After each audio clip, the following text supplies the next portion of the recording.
I always thought that I could get more done if only the computer was faster. Hey, I'm Jerry, and the new Mac Studio is really the new flagship desktop from Apple, and I've been using it for 2 weeks now. It's a whole new device from Apple, not an upgrade or a rebrand, but a brand new form factor with a new naming scheme and a brand new chip option that's not available on any other products yet. So let me give you a few of my thoughts after using the brand new Mac Studio. To start us off, let's cover the specs and price really quick so that you can understand what I'm working with. This is the first Pro, or at least prosumer Mac desktop with Apple's own silicon inside, and you can get this machine with 2 main chip options, including the M1 Max. The M1 Max starts with a 10-core processor, 24-core GPU, 32 gigabytes of memory, and a 512 gig SSD for $2,000. This is the same M1 Max you can find in Apple's MacBook Pro 14 and 16 inch. You can bump up the processor to a 32-core GPU and 64 gigabytes of memory, or you can go all the way up to the M1 Ultra version, starting with a 20-core CPU, 48-core GPU, 64 gigabytes of memory, and a 1 terabyte SSD at $4,000. And that's the model that I have right here, along with some heartburn. And spoiler, I hate to say this, I'm going to return it. But first, this really looks like a Mac Mini, just all growed up, but obviously from the same design language. So if you thought a new design for the Mac Mini was coming, that idea is probably out the window. The top is smooth and flat with an Apple logo on the top. The sides are round and smooth, and on the bottom, we have a big air intake. On the backside, of course, is where all of the magic happens with a giant exhaust vent and all those ports. And it's been really nice over the last couple years coming out of this port drought that we've had in Apple land. Apple is finally choosing to level out the scales of form and function to give pros and prosumers more flexibility and options for their devices. You get a relatively generous 2 USB-A ports, 4 Thunderbolt 4 ports, 10 gigabit Ethernet, a headphone jack, and an HDMI port.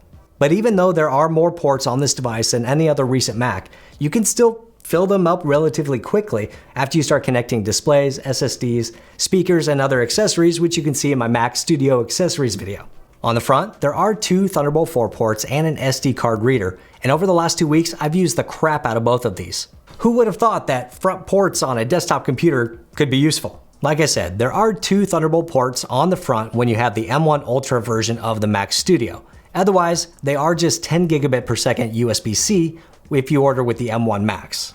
In my testing over the last couple weeks, these ports are just as fast as previous M1 implementations of Thunderbolt, which means they're not always as fast as Intel Macs, but they are fast enough for pretty much any workflow. And that's nice if you want to expand the storage without paying Apple prices for internal storage, which, to be fair, is really good flash storage and really fast. I also tested the SD card slot on the front because, cameras, and found it to be slower than SD card readers on docks I have. Not by a lot, but something to be aware of. Also, like the new MacBooks, it's a little unsatisfying to insert SD cards into this slot. It doesn't feel smooth. I would much prefer a spring-loaded slot, but either way, at least it's a built-in front-facing port, and for that, I'm happy.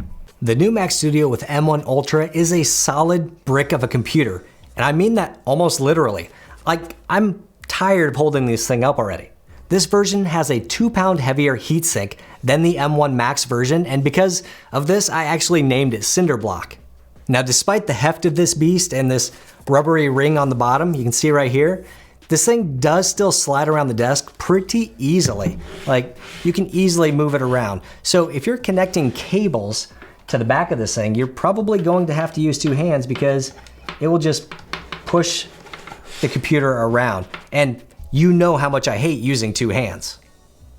One other physical thing to point out on the Mac Studio is the light on the front, and it's kind of annoying. It feels brighter than it needs to be, bigger than it needs to be, and it's always on, even in sleep. This feels like the least good light on a Mac that I can remember. Other than that, on the outside, this Mac Studio looks sleek and elegant, if not a little plain, but that's totally okay with me. Actually using this M1 Ultra inside machine has been absolutely great. Once I got past some Ethernet issues I thought was coming from the Mac Studio, but was actually coming from a 10 gigabit adapter on my Switch. This thing is stupid fast if you're coming from any previous Intel Mac or even the first generation of M1 chips. There's just no stutter and regular use of apps or web browsing or managing files, creating documents, watching videos, remotely accessing servers, creating Apple scripts, checking email, shopping, managing calendars, playing casual games, or any other regular computer use. I know, shocking, right? When you fire up some benchmarks, you can see that there's a clear performance increase over the previous M1 chips in multi-core tests. You can get about double the performance compared to the M1 Pro and Max in Geekbench multi-core, and about 3 times compared to the regular M1. With the 48-core GPU, I can get about 30% faster performance compared to the 32-core GPU in the M1 Max, and about 450% faster than the M1 with 8 GPU cores.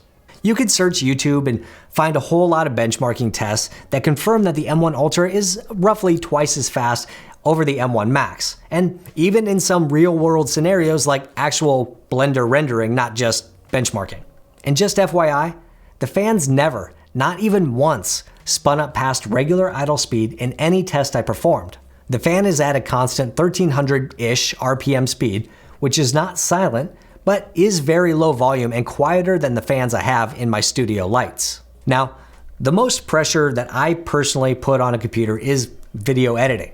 And for me, the M1 Ultra saved me a whopping 1 second in my Final Cut Pro export compared to the M1 Max. Wait, 1 second? Yeah, 1 second on a video I've been testing against multiple computers for about 2 years. This is multiple streams of H.264 video with transitions, audio, and color adjustments being exported in H.264. When I take a more recent video shot in H.265, again with multiple streams, transitions, music, and adjustments, I actually get a slightly better result with the M1 Ultra compared to the Max, saving about 13 seconds. And you would think that for $2,000 more that there would be a bigger difference in this workflow. And it's really disappointing, but it starts to make sense that there isn't when you look at the chips. All the M series chips use the same cores built in, both for CPU and graphics, so in single core tests, they all get roughly the same score within a margin of error.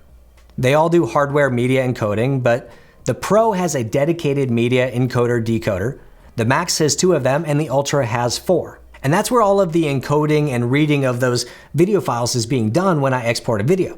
So now I'm a bit sad and kind of broken that it seems I've finally hit the limit of what I can do on this computer. See, ever since I owned Macs, I always thought that I could get more done if only the computer was faster. If it was just 10% or 50% faster, I could get so much more done. Not just with video editing, but everything I do on a computer. That thought process continued all the way through the M1 Max, and now that there is a faster chip that doesn't actually make me faster, now what? This is a super strange feeling for me to know that I've hit the limit of what I can do with the M1 Max, and the M1 Max isn't even the top of the line chip. But the M1 Ultra, in reality, gives me almost zero benefit for anything I can throw at it. I love that the M1 Ultra Mac Studio has those front Thunderbolt ports, and if there was a Max version with front Thunderbolt ports, I would probably pay more just for that. And that's really the only difference between the Max and Ultra versions for me and my workloads. And not even I can justify $2,000 for that. So who should buy the M1 Ultra version of this computer? Well, if you made it this far into the video, it's probably not you. If you think that this computer is going to be really good for gaming, whether that's through virtualization or crossover or something else, you're wrong. You should spend your money on something else. The M1 Ultra has headroom for certain workloads, and if you run those workloads, you probably know if this will work for you. But for me, sadly, and just about everyone else, the M1 Max processor is the limit right now of what we need to do just about everything. More cores from the M1 Ultra is not going to change anything for us. The only way for me and my workload to get any faster will be the next generation of chips with newer, faster cores, not necessarily more cores. So for the first time, probably ever for me, I'm going to downgrade and get the M1 Max version of the new Mac Studio. But overall, the Mac Studio is a fantastic desktop computer that solves a lot of issues that people wanted from a Pro Mac Mini, including performance and ports. If you don't like laptops or you just prefer desktop computers, then there's no better Mac desktop than you can buy right now, even with the M1 Max chip. But what do you guys think? Do you have workloads that can actually take advantage of the M1 Ultra? Let me know below because I'm curious what those are. If you're looking for the best accessories to get the most out of your new Mac Studio, check out this video right over here. Hit the thumbs up button if you liked it, hit subscribe if you want, and I'll see you next time.